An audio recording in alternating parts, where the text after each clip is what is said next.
Bismillahirrahmanirrahim. Assalamualaikum warahmatullahi wabarakatuh. Waalaikumsalam warahmatullahi wabarakatuh. Innal hamdalillah nahmaduhu wa nasta'inuhu wa nastaghfiruh wa na'udzu billahi min syururi anfusina wa min sayyiati a'malina may yahdihillahu fala mudhillalah wa may yudlilhu fala hadiyalah. Asyhadu an la ilaha illallah wa asyhadu anna Muhammadan abduhu wa rasuluh. Amma ba'd.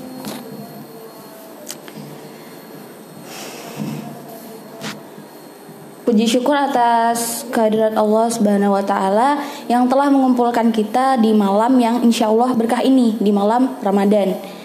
Shalawat serta salam tak lupa kita curahkan kepada Nabi besar kita, Nabi Muhammad sallallahu alaihi wasallam yang telah membimbing kita dari kegelapan menuju cahaya yang terang benderang, yakni cahaya Islam. Saya berdiri di sini untuk kultum. Tapi nggak 7 menit juga, ya kan? Saya ingin menyampaikan sedikit tentang tolabul ilm. Sebenarnya ini materi yang udah umum banget ya, udah biasa aja gitu. Sebelum masuk ke dalil, saya ingin bercerita tentang suatu kisah yang ini juga masyhur, udah terkenal banget di kalangan kita, bahkan di kalangan umum. Saya ingin menceritakan tentang salah satu imam besar, imam madhab. Siapa? Ada yang tahu? Imam Syafi'i. Iya, beliau yang paling itu ya, yang paling masyhur gitu ya. Imam Syafi'i itu beliau lahir di Palestina, tapi beliau besar di Mekah. Beliau diasuh, dibesarkan oleh ibunda beliau, hanya seorang diri karena ayah beliau sudah meninggal. Nah, awalnya itu ketika beliau menuntut ilmu pasti diawali dengan belajar membaca, menulis. Ya seperti kita lah, anak-anak gimana sih? Kan pertama membaca, menulis dulu gitu kan ya. Nah, ketika beliau umur 7 tahun, beliau itu sudah menjadi hafid Quran. Masya Allahnya beliau tuh seperti itu. Nah, suatu hari guru beliau yang mengajarkan beliau ilmu itu bilang ke beliau, pergilah kamu ke kota lain, menuntutlah ilmu di kota lain, karena sudah tidak ada ilmu yang bisa aku berikan kepadamu, sudah habis gitu loh. Dan akhirnya Imam Syafi'i meminta izin kepada ibu beliau dan diizinkan. Kemudian Imam Syafi'i melakukan perjalanan ke Madinah. Di Madinah beliau berguru dengan, ada yang tahu? Imam Malik. Dengan Imam Malik. Imam Malik itu paling terkenal dengan kitabnya, kitab apa? Iya, Al-Muwatta. Beliau juga menghafal itu gitu. Imam Syafi'i itu juga menghafal itu dalam waktu yang begitu singkat, ya kan? Nah, sampai Imam Malik itu jadi awalnya beliau itu ke Madinah itu umur 13 tahun. Masih, kalau sekitar itu masih sekitar kelas 1 SMP ya. Nah, kelas 1 SMP sama kayak umur-umur kita ya. Dulu waktu mondok saya, maksudnya gitu. Nah, sampai di Madinah beliau belajar dari Imam Malik sampai Imam Malik meninggal, sampai beliau wafat. Dan akhirnya Imam Syafi'i pergi lagi menuntut ilmu ke Irak. Di sana beliau menuntut ilmu banyak dan sampai akhirnya beliau itu juga mengajar, pelan-pelan mengajar. Awalnya hanya 1, 2, 3 sampai akhirnya majelis beliau itu menjadi majelis yang masyhur, menjadi majelis yang terkenal. Nah, suatu hari ada cerita bahwa salah satu murid yang beliau ajar itu pergi ke Mekah. Ternyata di Mekah itu muridnya aja itu masyhur gitu ya. Muridnya aja itu masyhur, terkenal. Dan banyak kutipan yang mengatakan bahwasanya dari Muhammad bin Idris. Di majelis itu ada ibu Imam Syafi'i. Nah, di situ ibunya berpikir sepertinya sepertinya yang bernama Muhammad bin Idris di Mekah itu hanya anaknya, dan ternyata benar. Ibunya menemui ulama itu terus berkata bahwa saya itu anak saya. Maka sampaikanlah pesan saya, kamu sudah boleh pulang. Gitu. Dan singkat cerita beliau pulang gitu ya, dengan banyak cerita lain gitu. Nah sebenarnya dari sini kita bisa mengambil ibroh ya, bahwa ketika kita menuntut ilmu, tidak peduli entah itu jaraknya jauh, entah itu kita harus berpisah dengan orang tua, saudara, terus orang-orang terkasih kita harus jauh dari semua itu, ya kan? Bahkan harus hidup sendiri. Ya, jangan sampai kita itu berputus asa. Kita harus ikhlas, kita harus sabar dalam menuntut ilmu gitu. Nah, kalau dulu aja itu kan sarana masih terbatas banget ya, masih kemana-mana harus pakai unta, terus harus berhari-hari melakukan safar untuk menuntut ilmu. Tapi sekarang kita bisa naik pesawat, bisa naik kereta, bisa apa lagi, naik kapal gitu kan, yang waktunya itu paling cuma 1 jam 2 jam, paling lama nggak sampai 24 jam, ya kan. Nah ketika kita menginginkan untuk menuntut ilmu, ya ayo kejar itu gitu loh.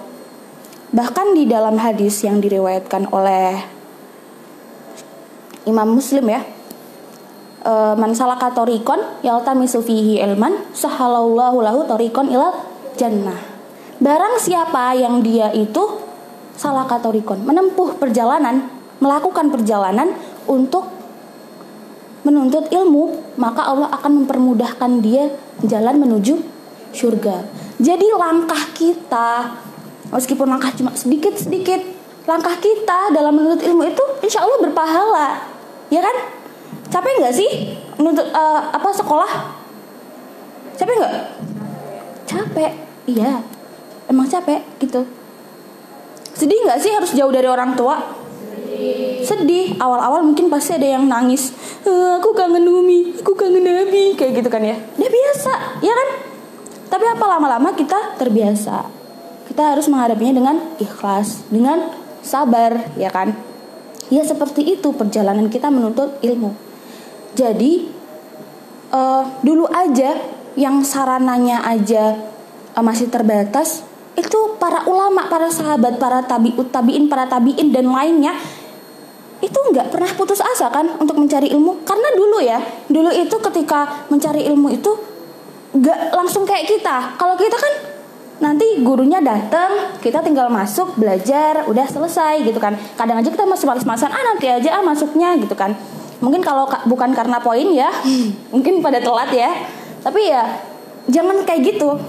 Harusnya kita lebih semangat daripada para ulama yang bahkan dulu aja susah mencari satu hadis itu dari seseorang. Ternyata hadis lain itu ada di orang lain. Gak semudah sekarang, ya kan? Kayak gitu. Jadi sebenarnya kultum malam ini itu hanya untuk mengajak muhasabah diri. Kalau misalnya selama ini mungkin kita bermalas-malasan mencari ilmu, ya kan?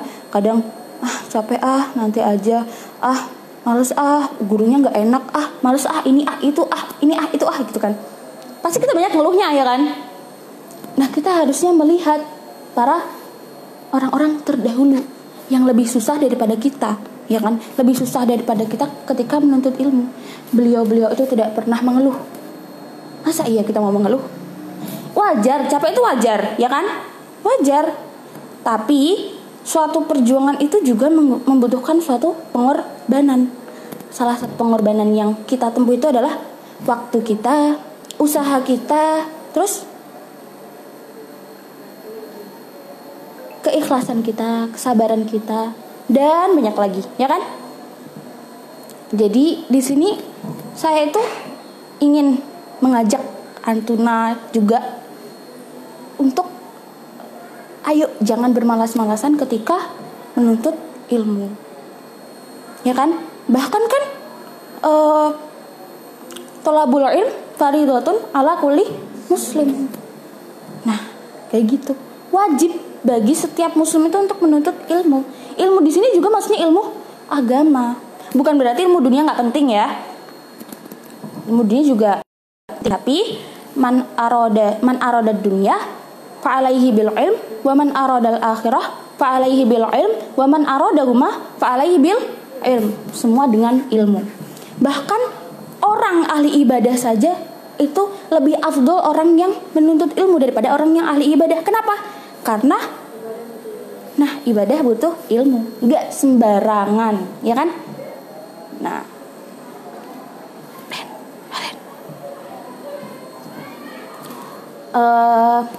mungkin cukup sekian dari saya. Ada pertanyaan atau ada yang ingin menambahkan?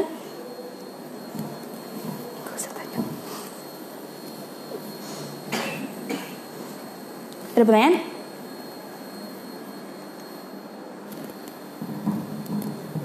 Itu kayaknya yang di belakang tuh mau tanya deh.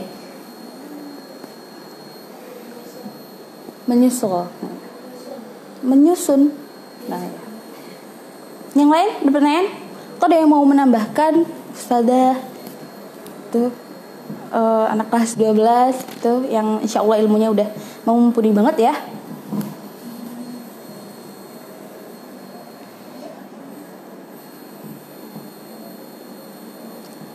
Ini masih ditunggu nih pertanyaannya.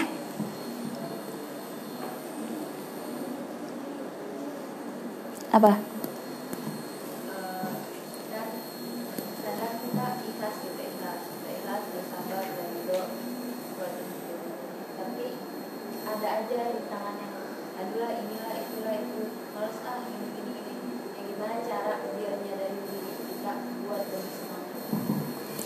Buat nyadarin diri kita buat lebih semangat ketika kita malas, ya kan?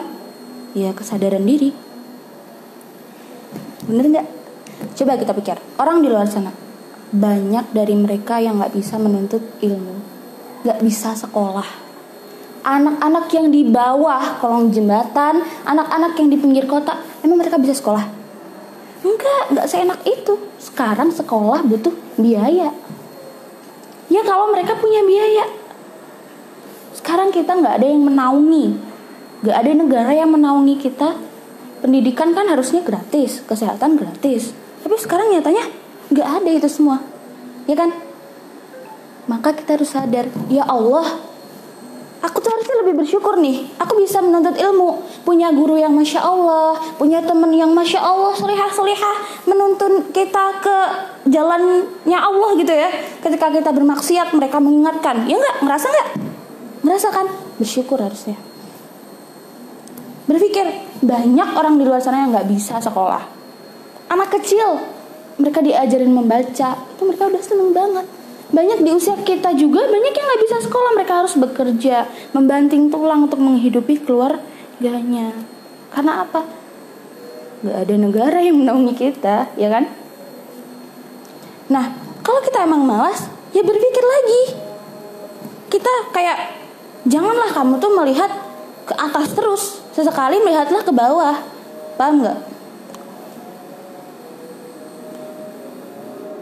Kadang tuh ya males tuh biasa sih, ya kan? Buat kita, buat pelajar gitu biasa.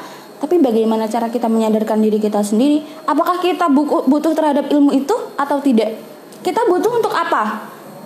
Untuk mencari ridhonya Allah. Terus juga agar kita bisa bermanfaat untuk orang lain. Dengan apa? Dengan ilmu kan? Kalau kita malas, harusnya kita berpikir, siapa sih yang butuh ilmu? Apakah ilmu yang butuh kita atau kita yang butuh ilmu? Kita yang butuh ilmu. Jadi ya ketika kita bermalas-malasan, kita harus menyadarkan diri kita. Menyadarkannya banyak, tergantung orang.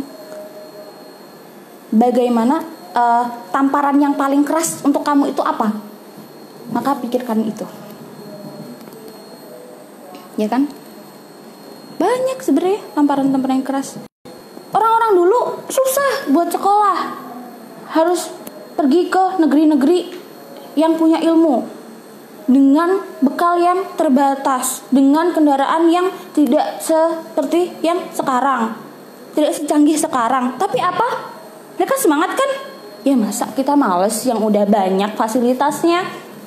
yang udah ada bentuk bangunannya, udah ada temennya, udah ada gurunya, udah ada mapelnya, ya kan?